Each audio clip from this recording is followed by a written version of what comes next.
Boa tarde. Olá, tudo bem? Estão prontos para o nosso encontro, para o nosso momento de introspecção, de preparação, de limpeza? São muitas as funções que a oração cumpre com relação à nossa vida, à nossa saúde física, mental, social e espiritual. Que nós nos dediquemos a esse momento como temos feito. Se você está vindo agora, seja muito bem-vindo, muito bem-vinda. É hora de limpeza das nossas casas mentais, dos nossos corações especialmente, porque ninguém avança para um ano novo sem se libertar do ano velho. Ninguém avança para o homem novo sem se libertar do homem velho. Nós precisamos rever as nossas crenças e nos libertar delas, nos libertar do passado, dos sentimentos mal resolvidos, para que tenhamos base para esse nosso desejo de um feliz ano novo. Fantástica é a frase, a reflexão que é atribuída a Albert Einstein, segundo a qual loucura é fazer as mesmas coisas e esperar resultados diferentes. Esse apego ao passado, essa manutenção dos hábitos, das crenças passadas, é incompatível com a novidade, com a beleza, com a esperança de um ano novo, de um futuro diferente. Não é mesmo? Precisamos pensar a respeito disso e hoje somos chamados a essa reflexão.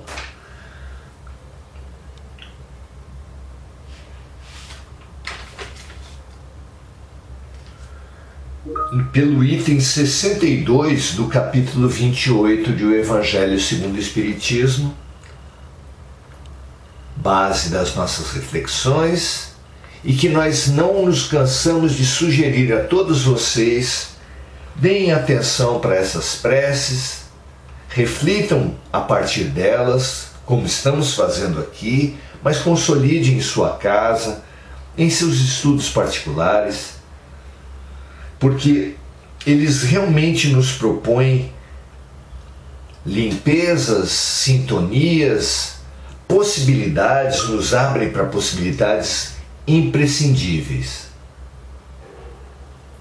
Hoje, o item 62 tem como subtítulo: Pelas pessoas a quem tivemos afeição.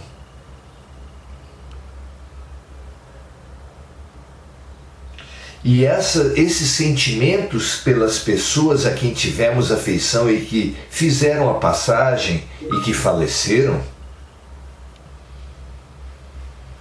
esse sentimento mal resolvido atravanca a nossa vida e, de resto, atravanca a vida também das pessoas que nos são queridas, momentaneamente sem corpo, mas que continuam atravessando seus desafios, seus estudos, seus trabalhos, seus tratamentos de saúde. E o nosso pensamento, potencializado pelo nosso afeto, se mal resolvido, se imbuído de apego, de revolta, de culpa, de raiva, podem e quase certamente reterão, aprisionarão tanto a vida deles, dos falecidos que estão nessa nova etapa de suas vidas, quanto nós, que ficamos, que temos ainda o nosso corpo, mas que também temos muitos desafios na nossa vida para cumprir. É como se esse sentimento em relação aos nossos falecidos fosse uma ferida aberta que gerasse uma hemorragia, uma saída de vida, de fluido vital dos nossos seres, prejudicando todas as nossas atividades, todas as nossas necessidades, todos os nossos desafios. E assim conosco, como com eles também. Então, precisamos dessa sutura, desses pontos que fechem essas nossas feridas e impeçam a continuidade dessa hemorragia espiritual. Como fazer isso? Não é? O método, a maneira de fazermos isso é exatamente a compreensão, a integração com os nossos seres numa atitude de compreensão, de aceitação, de fé raciocinada. É exatamente o que Allan Kardec e o Espiritismo representam como contribuição para a humanidade. A compreensão, a aceitação, a fé raciocinada, a morte da morte. Esse mito tão importante que bloqueia nossas vidas, que abre essas hemorragias, como nesse ano mais do que nunca se abriram em nossas vidas.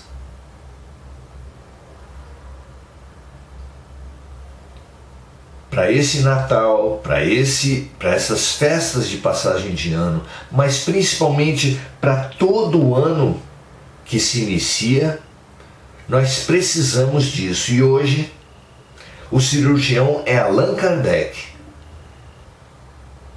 O bisturi, a agulha que vai fazer a sutura, que vai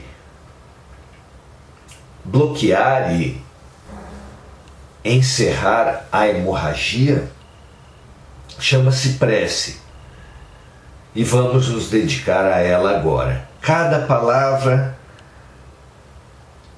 desse prefácio do item 62, pelas pessoas a quem tivemos afeição, cada palavra colocada no prefácio e depois na prece, são essas cirurgias, é esse benefício para nós e para os nossos falecidos. Vamos então a eles. Prefácio. Como é horrível a ideia do nada.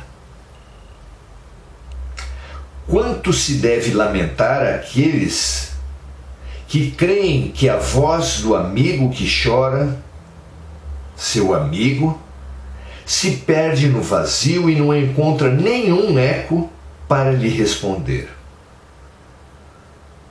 Jamais conheceram as puras e santas afeições, aqueles que pensam que tudo morre com o corpo, que o gênio que iluminou o mundo com a sua vasta inteligência é um jogo da matéria que se extingue para sempre, como um sopro, que do ser mais querido de um pai, de uma mãe ou de um filho adorado não resta senão um pouco de pó que o tempo dissipa para sempre.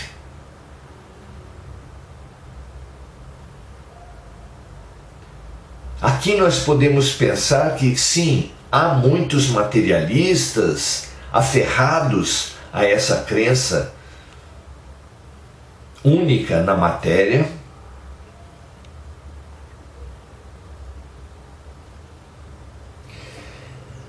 mas como somos todos aprendizes da fé, não temos uma fé robusta, uma fé plena, precisamos compreender que todos nós, em algum grau,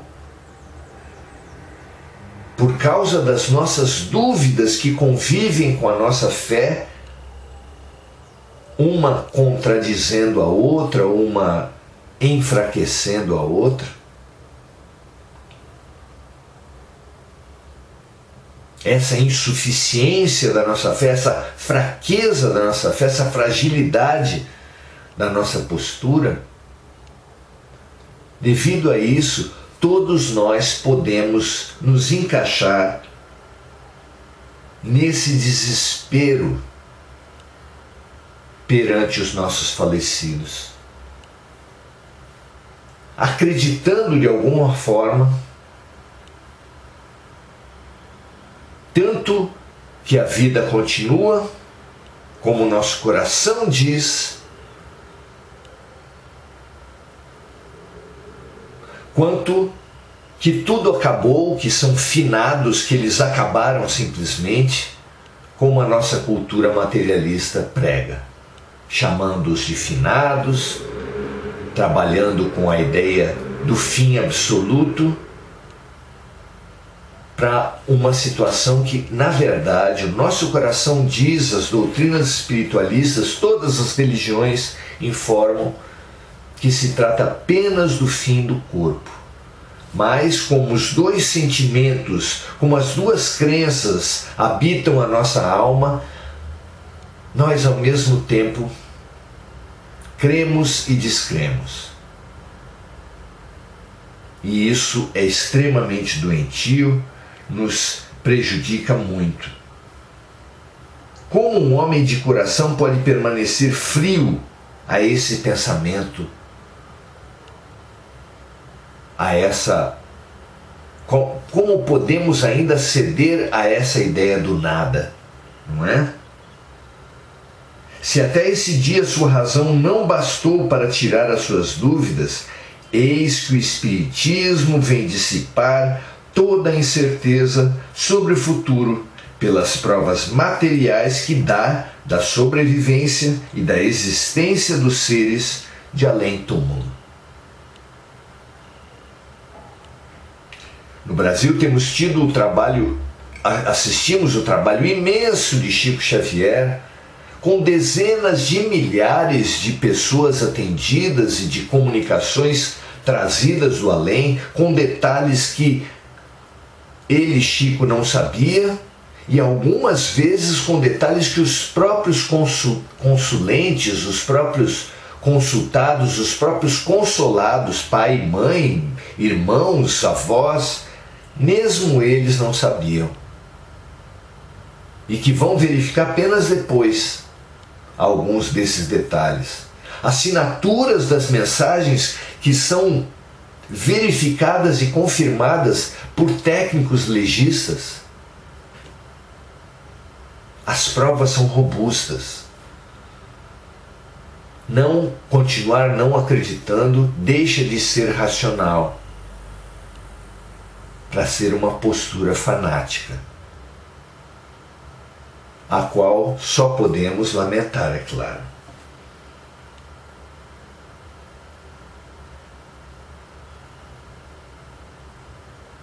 Por isso, por toda parte, essas provas são acolhidas com alegria. A confiança renasce porque o homem sabe, de hoje em diante, que a vida terrestre não é senão uma curta passagem que conduz a uma vida melhor. Por isso, o Espiritismo foi chamado por Jesus de o Consolador prometido, porque é um instrumento prático que mata a morte, que quebra esse mito, que nos possibilita a limpeza espiritual dos nossos corações frente ao desespero que o materialismo nos vem implantando.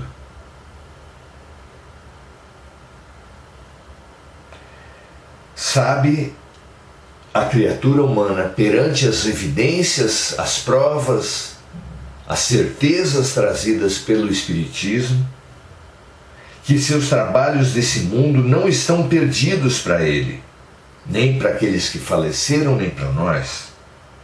e que as suas mais santas afeições não estão esfaceladas sem esperança. Tenha essa certeza, meus amigos.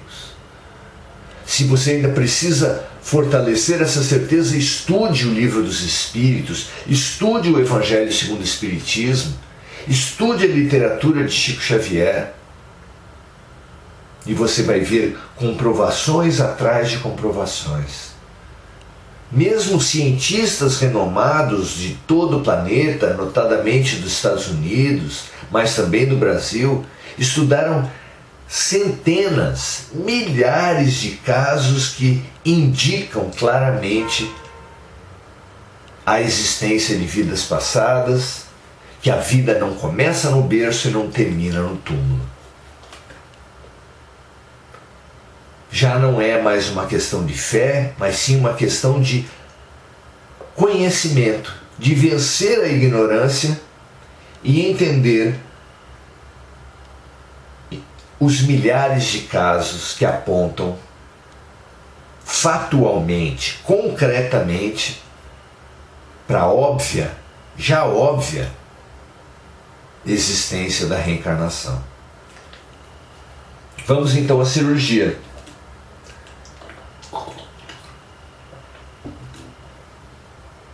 A sutura dessa hemorragia que nos vem tirando não apenas a esperança de vida, a esperança em relação aos outros, mas a esperança em relação às nossas próprias vidas, tornando muitos de nós cujos falecidos perderam seus corpos com a morte, verdadeiros zumbis que não veem mais sentido em nada em suas vidas.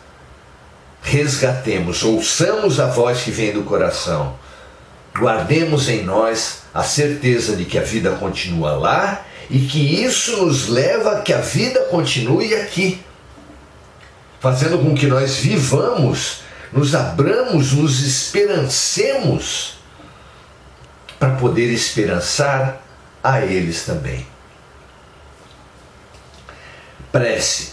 Dignai-vos, meu Deus, acolher favoravelmente a prece que vos dirijo pelo Espírito dos nossos falecidos. Fazei-lhes entrever as vossas divinas claridades e tornai-lhes fácil o caminho da felicidade eterna. Permiti que os bons espíritos levem a eles as nossas palavras e os nossos pensamentos. Vocês que nos eram caros neste mundo, ouçam a nossa voz, que chamam vocês para dar-lhes um novo testemunho da nossa afeição. Deus permitiu que vocês fossem libertados primeiro. Nós não poderíamos nos lamentar com isso sem egoísmo, porque seria estarmos aflitos por não ter mais para nós, por vocês não terem mais as penas e os sofrimentos da vida. Como poderíamos lamentar o fato dos nossos amores não terem mais as penas e os sofrimentos da vida? Esperamos, pois, com resignação o momento da nossa união no mundo mais feliz no qual vocês nos precederam. Nós sabemos que a nossa separação não é senão momentânea e que, tão longa que nos possa parecer, a sua duração se apaga diante da eternidade, da felicidade que Deus promete aos seus eleitos. Que a sua bondade nos preserve de nada fazer que possa retardar esse instante desejado e que me poupe assim a dor de não reencontrar nossos afetos ao sair do cativeiro terreno. Oh, como é doce e consoladora a certeza de que não há entre nós senão um véu material que nos oculta, que oculta os nossos falecidos de nós, da nossa visão. Que vocês possam estar aqui ao nosso lado e nos ver e nos ouvir como antigamente, e melhor ainda do que antigamente, que não nos esqueçam mais e que nós mesmos não os esqueçamos, que os nossos pensamentos não cessem de se confundir e que o vosso pensamento, o pensamento de vocês, nos sigam e nos sustentem sempre.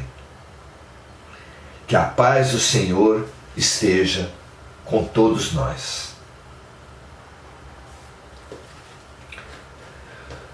Muito forte esse momento, não é, meus amigos? Robusteçamos a nossa fé, porque nesse caso dos nossos amores que se foram, fortalecer nossa fé, fortalecer o nosso amor.